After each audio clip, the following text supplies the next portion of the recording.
Um, what I thought I would do today is actually keep kind of the one-way conversation relatively short, I hope, because so much of what we are doing at Sidewalk Labs and what drew me to what we are doing is that we really don't fully know what we are doing, right? The world of how technology, or the question of how technology can and should shape cities going forward, is one that has more questions than answers, and we are all collectively going to find out the right way of doing things, in large part through experimentation.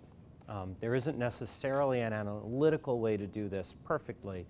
Of course, we want to target our work, but we know we're going to have to try things, and so I'm excited to hear your reactions to what we're thinking about, but also to understand how you're thinking about data. So what I thought I would do is first just give you a description of what we are doing, because in part, as I talk through what Sidewalk Labs does, you'll get a sense for how we are seeing the opportunities for technology to impact cities.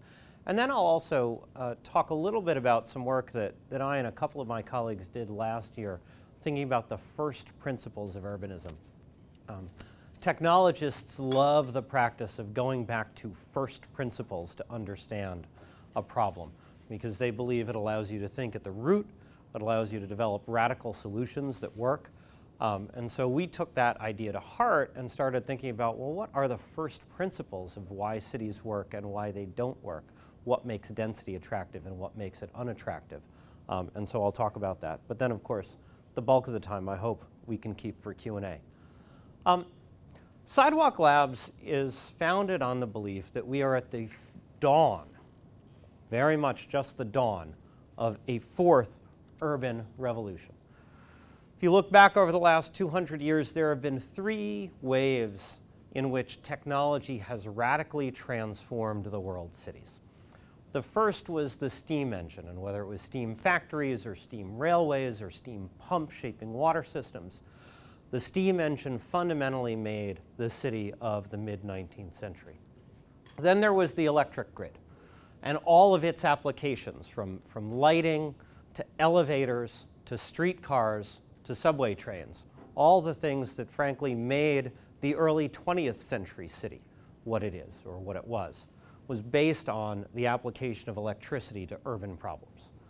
And then finally, of course, the automobile, right, which, as we know, for better and for worse, shaped the city of the second half of the 20th century. And we think we are now beginning to see the way that digital technology creates this fourth urban revolution. Just as with the automobile and the electric grid and the steam engine, we don't really know how it's going to play out. We see the first uses of the basic technology, but we can also begin to break down what its components are.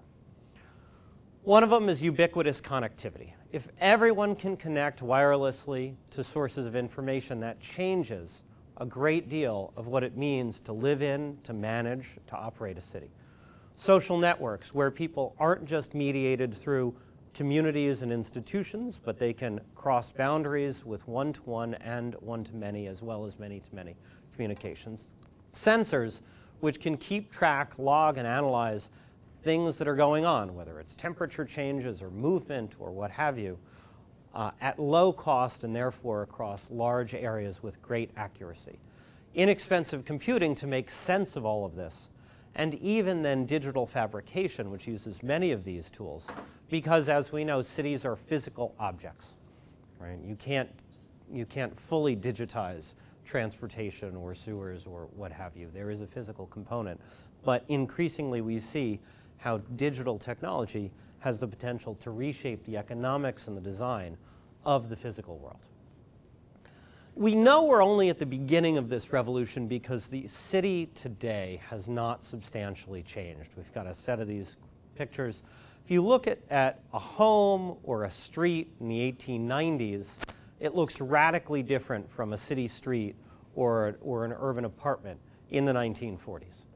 But from the 1940s to today, the components are relatively similar. The types of automobiles on the street have changed. If you're in a well-run city. Hopefully you have a bike lane on that street, but it doesn't fundamentally look different. And the living room in a family home in the United States, similarly. It's got better equipment, it has a different aesthetic, but it fundamentally isn't a different place. We think 50 years from now it will be. And so what we set out to do is to imagine cities, as we put it, from the internet up. To ask ourselves, what would you do, given all of these capabilities? What would you do differently to make urban life better? We are an alphabet company, so we're founded by the founders of Google, who have an ongoing and in fact long-standing interest in cities and urban life. So I like to say we're a sister with Google, and between the two of us, we make Alphabet billions and billions of dollars. Thank you. Somebody got it. We're still, too early for that. But Alphabet, of course, has a wide range of companies that are part of this family. We've got Google Maps, Waymo, that's creating the self-driving vehicle, Google Fiber, Verily, Nest, which is highly relevant to thinking, of course, about sustainability, DeepMind, one of the most advanced artificial intelligence teams in the world, and Play, which is also kind of interesting. The world of gaming and how that interconnects with urban life is quite real. And the way we do our work, we are not an investment fund. We're actually a place where we want to drive innovation. We really want to focus on developing products. In some cases, they might become independent companies. In other cases, they might become products that we keep and maintain. There's a third application I'll mention in a minute. We've got a couple going on already. We have two companies that are independent entities. We own them to greater and lesser degrees, Flow and Intersection. We've got a bunch of projects that are still internal. I'll talk about those, the Care Lab, Semaphore Lab, and the Model Lab. And there's a whole host of other initiatives that I'll describe as we go through. Intersection is probably the best known of Sidewalk's initiatives. Intersection was formed as a merger of two companies, and their marquee product right now is the Link NYC kiosk, where what we are doing is we have the franchise for all of the payphones in New York City, and the insight being the payphone is fundamentally obsolete.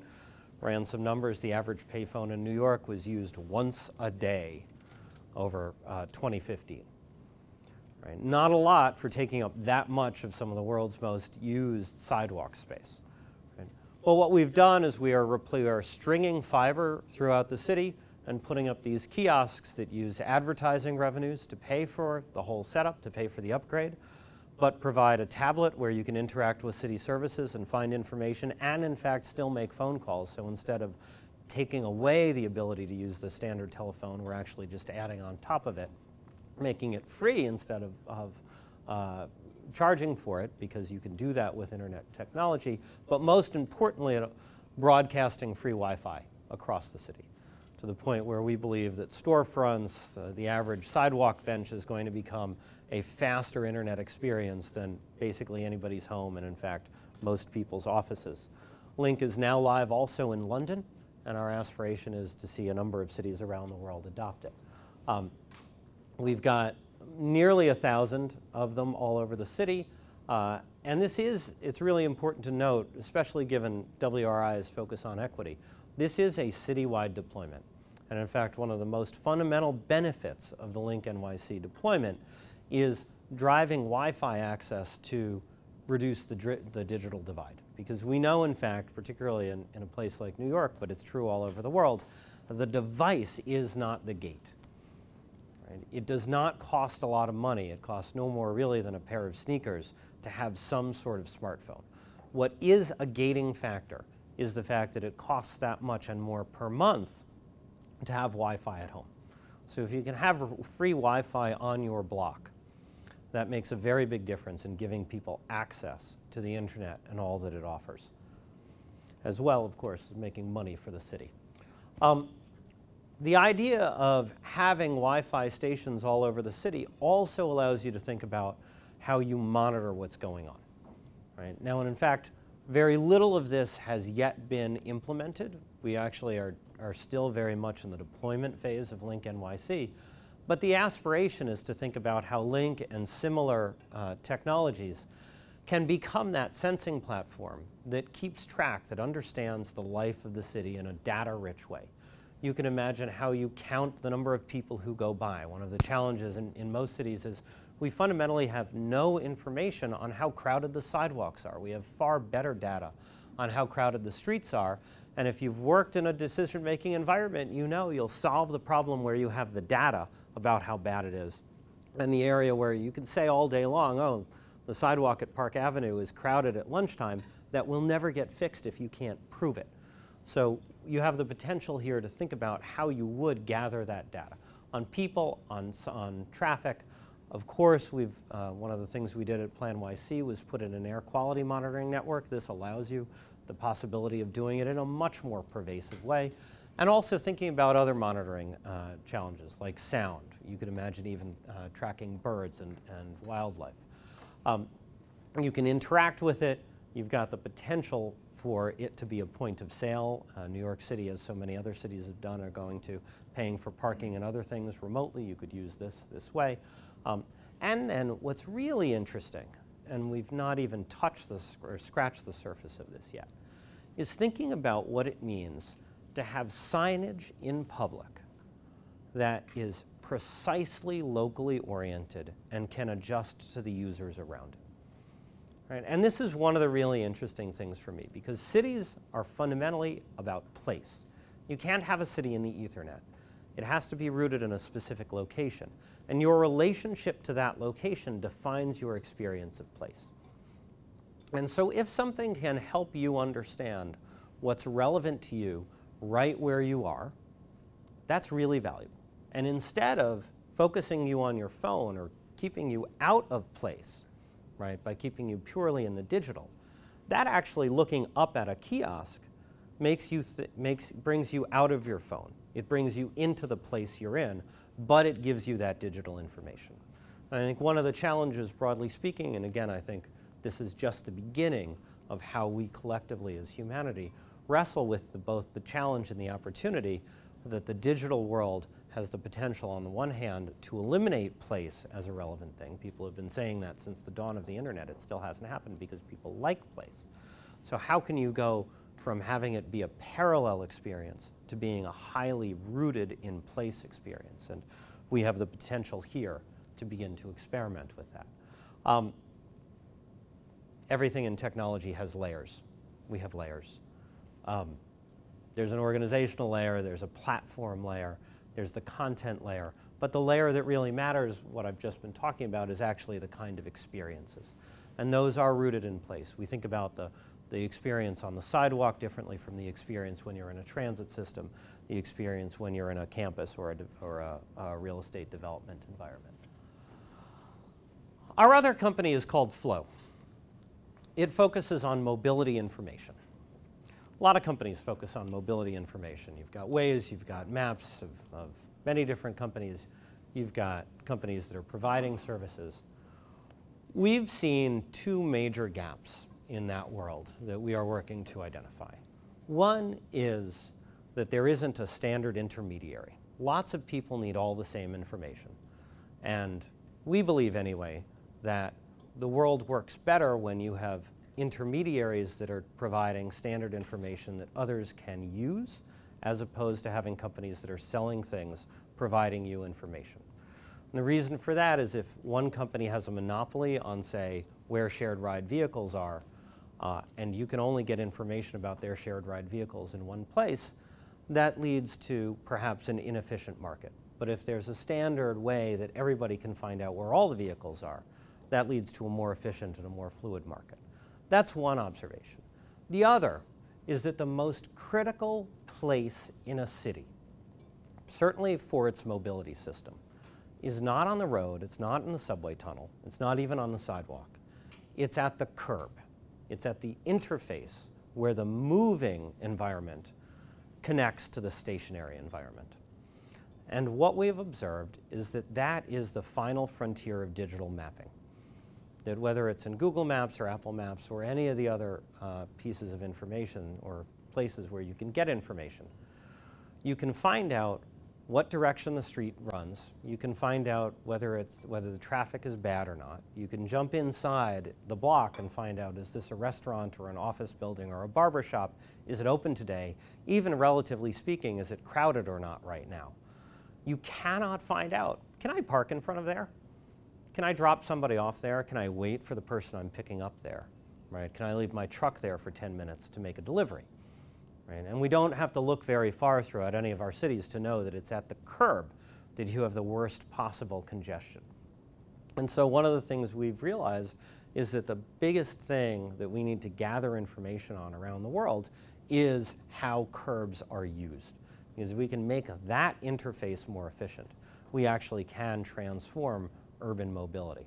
And that's something else that Flow is working on, thinking about both on the ground and other ways to capture information about what the rules are, to help cities think about getting rules from a static, I'm going to write this on a sign and have cops write tickets if people don't obey those rules, to something where you could even imagine perhaps reserving your parking space in a couple of minutes' notice, knowing that it'll be there for you, and therefore allowing you as a taxi driver, as a delivery person, whatever, to plan your route and therefore get the most efficient possible journey, which reduces traffic, it makes cities better, it reduces the cost of living and working and moving around a city, and we think that'll make cities work better.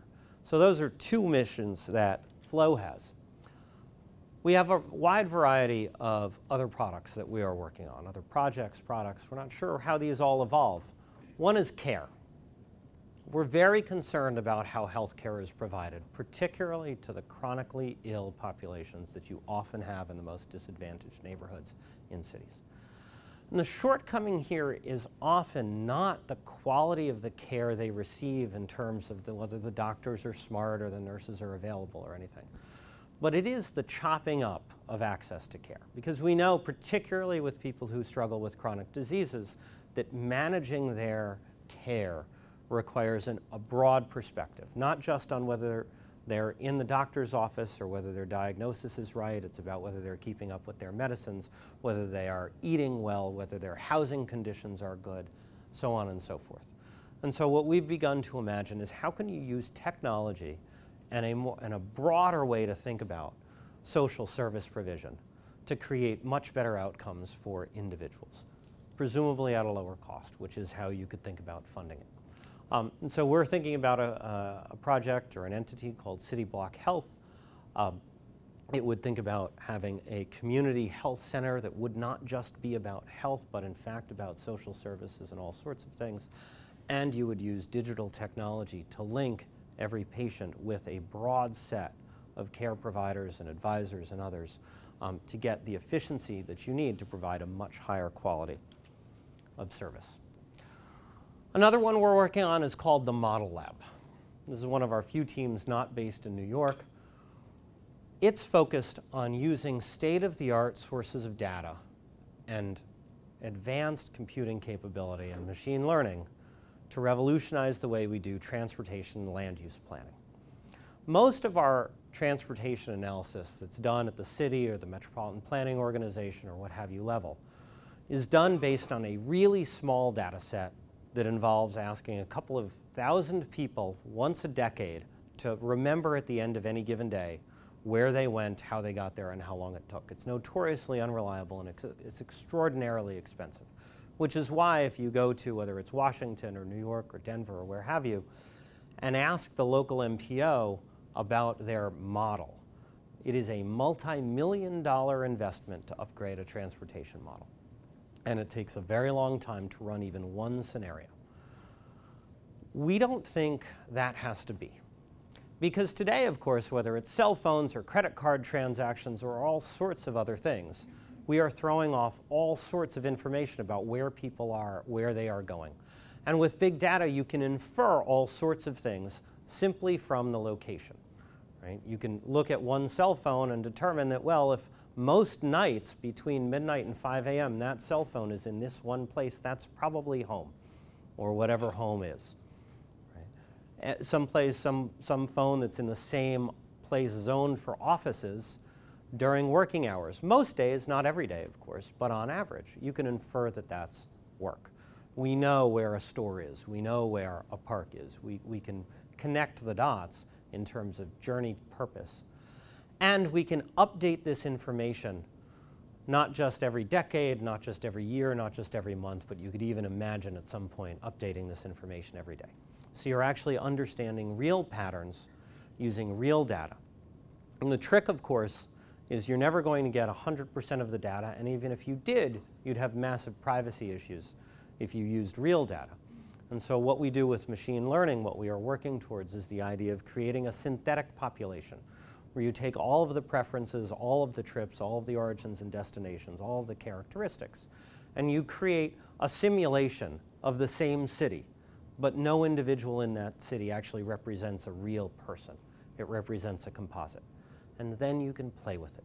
You can imagine, what if you did implement congestion pricing? What if you did move the bus stop? What if you did have an autonomous shared vehicle system? What would people do? And that gets you much more accurate predictions with much greater flexibility. I believe this is one of the more important things that we are working on, because whether it's environmental impact reviews or the problem of overly fixed and outdated bus maps or what have you, I think better transportation and land use planning will help us solve them and make cities better. Finally, we're working right now on something I'm also quite excited about. We call it the Semaphore Lab. It's a collaboration with X, which is formerly Google X.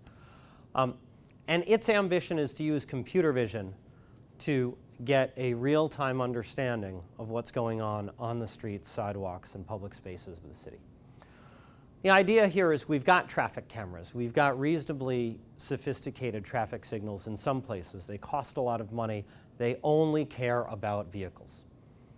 But with better technology, we could actually think about not just how many cars are waiting in a traffic light, but we could think about how many bikes are waiting in a traffic light. Or we could think about how many people are waiting to cross the street. And we can actually give policymakers the tools to optimize for any of those. If you want to have a highly walkable urban core, you want the traffic signal timing to respond to pedestrian demand more than to vehicle demand. Lots of cities are focused on how they do transit signal priority to speed buses through the center of the city faster. A camera can clearly identify, is that a bus or a private car? You need no additional equipment in there. It can read what bus route it is. It could route it accurately. And so we think this is a big opportunity, as I said, to get that kind of data about what's going on the sidewalk, but also to begin to understand how you can maximize the efficiency of the streets and sidewalks, which are, of course, the choke point in so many crowded cities. All of this to us, though, builds to a question, which is that no matter what products we develop, we're still going to be working on retrofitting existing environments, and it will take a very long time for people to realize the power of how all of this adds up to something significant. Because if you retime the lights, if you get a little better information, if you equip your MPO with a more advanced model, all of those things are great, but they don't add up to a revolutionary change that people will feel and see. And we don't today have a model for what the city of the future is or should be. I think if you go back 70 years, people were looking at Los Angeles as the city of the future. If you go back 2 generations before that, it was probably New York or maybe London. If you go back another 50 or so years to the dawn of the steam engine, it was almost definitely London that everybody looked to. We don't have that city right now. And so one of the things we are thinking about at Sidewalk Labs is going ahead and building it.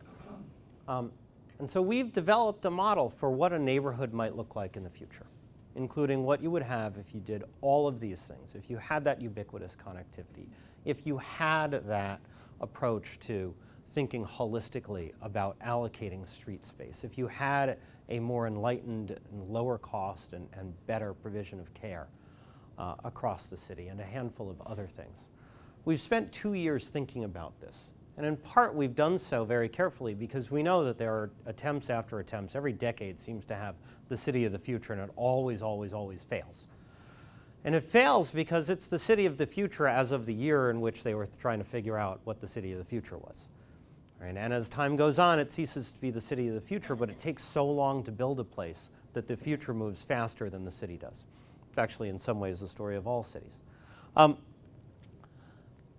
And what we've imagined, though, is a place that is, in fact, the literal embodiment of the digital idea of a platform. Because really, what we've appreciated is that what makes cities unique, what makes them interesting, what makes them comfortable is not the built environment, it's not the technology itself, but it is what people do on that tapestry, right? What do you do on the canvas that is provided to you when you move into your city, right? That's what makes the city real. It's also what makes, for example, your smartphone yours. Every one of you, I'm sure, in this room has a smartphone. They're made by a handful of manufacturers to a very standard design. It uses one of two operating systems that are in many ways quite similar, right? But I would guarantee that none of you has the same smartphone because you've added settings, you've prioritized things, you've added applications, you've entered your own information, you've made it your own. It's your own tool now, right? And that's what makes it useful because if we traded phones, you and I, your phone would actually be a very limited utility to me. And so the thing we see as having gone wrong in all of these prior attempts is that these designs did not take that into account. They thought that they could make the future once and for all. But in fact, we don't aspire to that. We want to build the platform for the future and let other people make it theirs. And so the way we think about that is that a city is built on layers. We know these layers. We know there's an infrastructure layer, a public realm layer, a mobility layer, a buildings layer, and a services layer. And what we really want to focus on, though, is the layer that ties it all together, the layer that allows it all to work at maximum efficiency, which is this digital layer. Some people like to talk about an operating system for the city. It's unclear whether that's the right approach or the right analogy, but it is very much the platform on which citizens can craft their own community with all of these tools that are harder to change, right? Because we know that buildings are difficult to change. We know that infrastructure is difficult to change. We want to design in the way that you can upgrade that, again, taking our inspiration from the way digital technology works.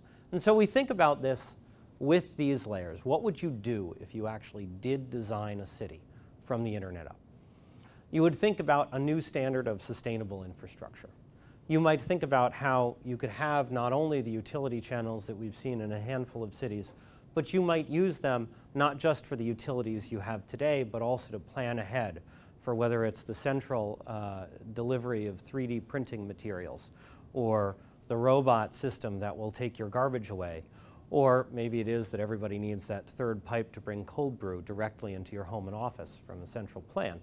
All of it works, but we don't know really what the future holds that we need, so what we need is the platform that will enable it to be customized as technology changes. You need a public realm, and of course we all know that the best public realm around the world are those areas that people feel as comfortable in as in their home. It's the sidewalk cafe, it's the park where you take your kids and you meet your friends. It's what substitutes for the fact that most urbanites don't have the backyard. They don't have that open space of their own. And again, the opportunity is to use the interplay of digital technology and innovative design to enable people to make it their own, to explore and to meld those boundaries of public and private, because those are, in fact, the best urban experiences. If it's fully public, if it's fully private, that's not really what we all seek. It's that mixture and of varying degrees. The sidewalk cafe, is that public or is that private? It certainly enhances the public realm, but of course it's partially a private activity. And that's the kind of thing that we think we can help people experiment with. You need a mobility system that is, in fact, more convenient than the private automobile. We can't kid ourselves that by telling people that it's better or giving them incentives, we can get people out of the private car unless it is fundamentally a better mobility experience. And that is what we are working towards. And we think it's a whole host of things. We think the self-driving car has the potential to revolutionize urban transit in a number of ways. It's got some risks, no question, but it has massive potential. We think that if you can use that curb, that dynamic curb as I described, you could even extend that idea into the streets themselves. Because it is true that at lunchtime you need really, really wide sidewalks and you don't need as much space for vehicles. During the morning rush, maybe it's the other way around. Today, it's very difficult to make those trade-offs. You're kind of fixed in your allocation of space. We think with technology, you can do better. Of course, the built environment is a constraint. I know it's something you all are concerned about. It's something we're very concerned about, is how do you actually ensure that even if a city is wonderful to live in, that it just doesn't become the preserve of the wealthy? And we think one of the few ways that is sustainable to do that is to radically drive down the cost of construction so that supply can keep up with demand, and to drive down the amount of private space that everybody needs individually for themselves, with the goal of sharing more and more.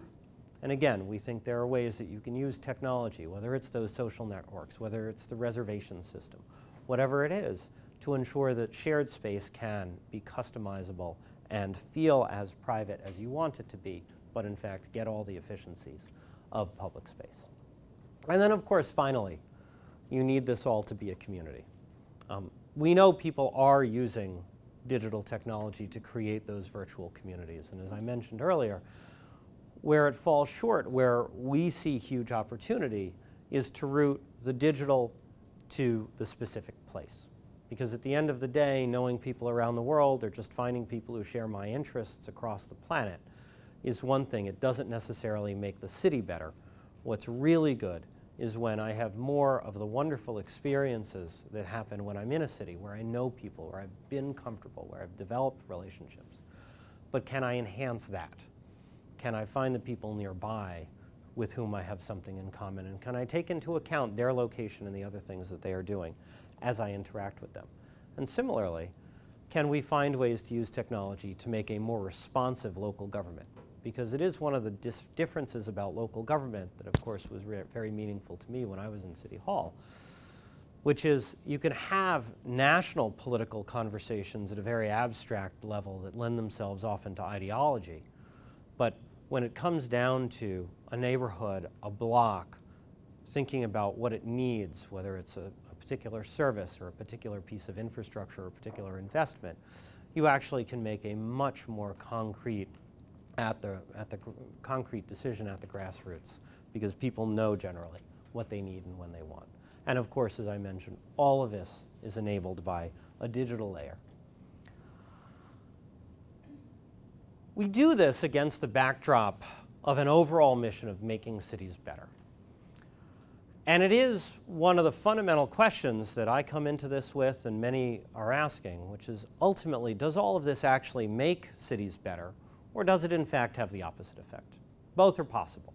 You know, we've seen technological change that made cities better. I'd argue electricity on balance was much better for cities than it was for lower density areas. And of course, the automobile had exactly the opposite.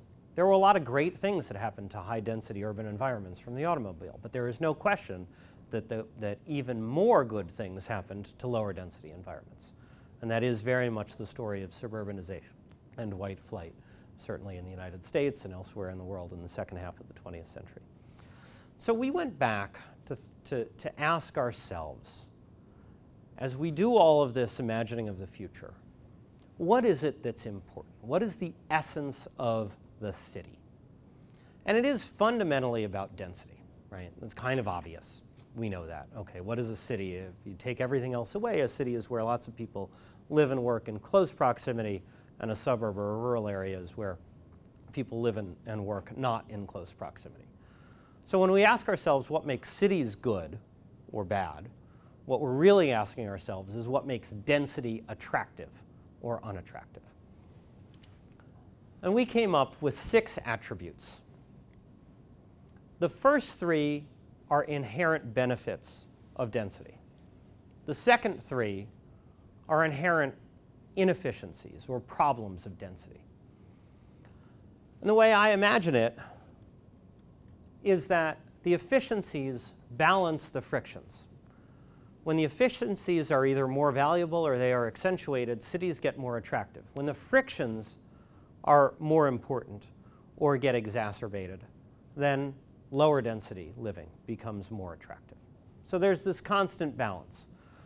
The 3 efficiencies that we came up with are lower consumption, higher asset utilization, and easier physical interactions. which is to say, of course, if you live in a smaller space, you use fewer resources.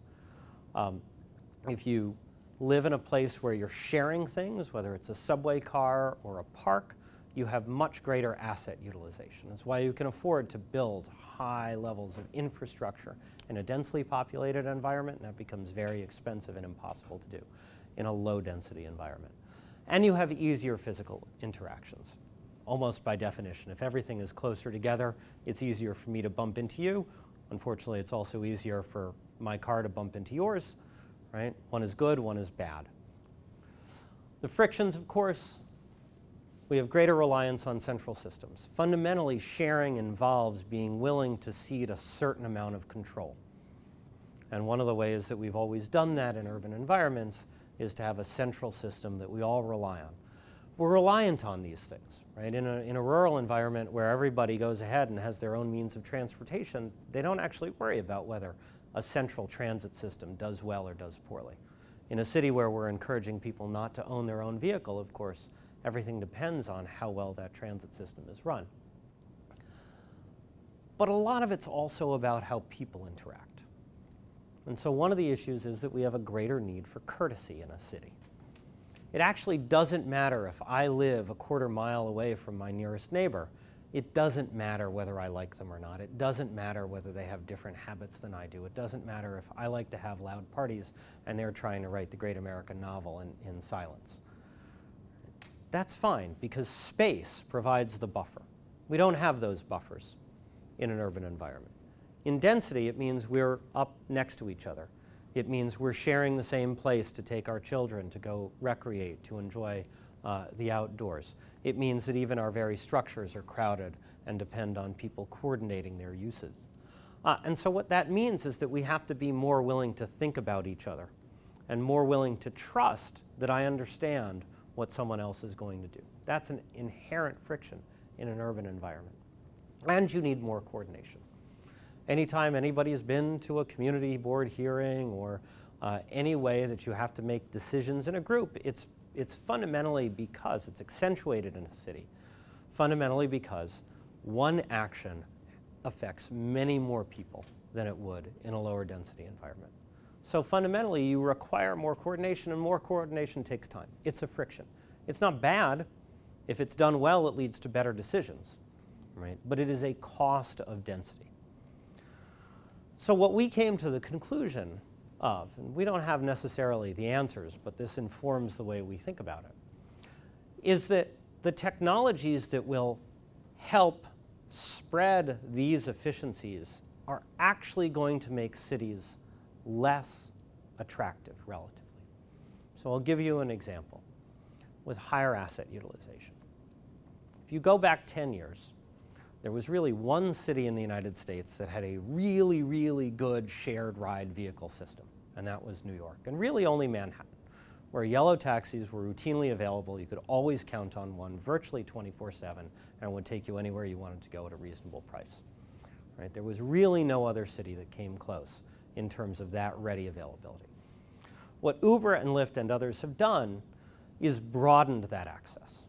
Right? So now in a suburban environment, you really can have the kind of reliance on shared ride services that before you could only get when you could physically look down the street, find a yellow cab, put up your arm, and have it stop and take you where you wanted to go.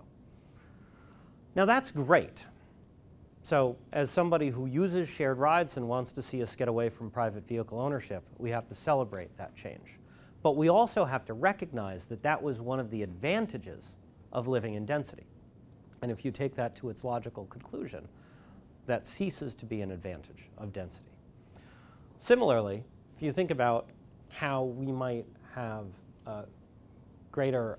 easier physical interactions, right? It's great when interpersonal discussions are really important. If technology actually makes it less important for us to be with each other, then that will reduce the advantage of being in cities. I would argue that that's one of the things the telephone did. You could not imagine the suburbanization of corporate headquarters that happened in the United States in the 1950s absent the telephone, because they still had to call their lawyers and their bankers and others in the center of the city. So that took away that need. It enabled the de-densification of work. At the same time, a greater reliance on central systems, when we look back at the beginning of the 20th century, central systems were actually where you got great efficiencies. It was in central water systems, central sewer systems, central transit systems, and that drew people to the cities because the quality of life that they offered you could not get in a rural area. So if technology is focused on allowing people to get completely off the grid, well, that actually takes away the need to have central systems. And the fact that they are central becomes more of a problem. 90 years ago in the United States, if I wanted electricity, I had to plug into a wire that connected me to a power plant. That was the only real way to get electricity. That meant 90 years ago, I really had to be in a city because there weren't a lot of rural wires. Today, if I can put solar panels on the roof of my house and be completely disconnected from the grid, I'm actually better off in a low-density environment than in a dense urban environment, because the amount of roof space per person in a single-family home is probably sufficient to power its total needs, whereas the roof space over me in my 30-story apartment building in New York, completely insufficient to meet my own needs, even though I use less electricity than I might in a larger home. And so what this gets us thinking about, and so in that example, the reliance on central systems, which is inevitably a friction, was worth it when it was the only way to get this wonderful source of electricity. Today, you ask the average person whether they would rather pay a utility company for their power or have total control themselves, all else being equal if they can get the financing. Of course, they'd rather get out from under the thumb of the utility company. That's great in some ways, but it also, over time, weakens, enhances one of the things that people don't like in urban environments. So the questions that we have to be asking ourselves as people who care about density are, how do we accentuate the efficiencies and diminish the frictions? How do we make these more, we make the ones on the efficiency side of the scale more important? And how do we use technology to soothe or ease these frictions that we see? And there are a bunch. I'm actually quite optimistic about this, but I also don't believe that digital technology universally is always going to be good for cities. I think one of the things we have to focus on very much is how do you use technology to make these central systems as efficient as individually operated autarkic systems, right? It's very easy to think about miniaturization and other technological trends as a way to get people to be on their own. But in fact, a city is fundamentally an interdependent society. We've got to focus on this question. I think a greater need for courtesy. This one I don't quite know. You could think about it sometimes in the context of enforcement. You think about the kind of reputational tools that have developed on the internet. Why is it that you'd be willing to get into an Uber car with somebody you've never seen before? Well, it's because they've got a 4 or 5 star rating, and so you trust that their reputation is good, and you rely on that. Well, okay, that may be a way to instill greater courtesy or to enforce greater courtesy because I'm trusting on a certain set of norms of how that person's going to behave.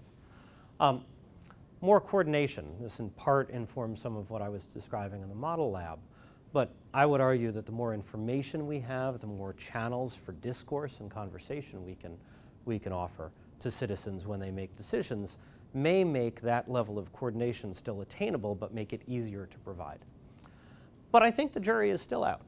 I think we will not know for some time whether technology overall over the next 50 or 75 years is going to lead people back into the center of cities or it's going to encourage greater dispersion. I don't think it's clear at all. But what we are here to do is try to tip the scale in favor of density, and it's what Sidewalk Labs is focused on.